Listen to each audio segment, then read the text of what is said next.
राम राम मित्रांनो, मी अमोल कोळेकर पाटील. आज नरेंद्र मोदी यांचं सरकार पडणार आहे की नाही पडणार आहे ह्याची आज टेस्ट आहे.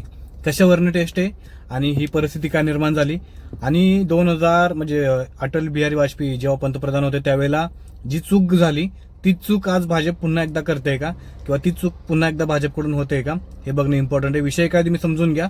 आज लोकसभा स्पीकर या पदाचं निवडणूक आहे. बऱ्याच वर्षापासून या पदाची निवडणूक होत नव्हती. सर्वसंमतीने एका स्पीकरचं निवड व्हायची आणि त्यांना तिथं बसवलं जायचं. परंतु यावेळेला काँग्रेसने एक उमेदवार दिला के सुरेश म्हणून.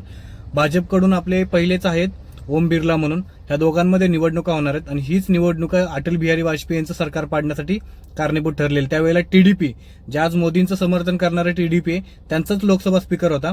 त्यांच्या एका निर्णयामुळं हे सरकार पडलं होतं अटल बिहारी वाजपेयींचं. आज देखील पुन्हा तीच परिस्थिती निर्माण होते का बघणे इम्पॉर्टंट आहे.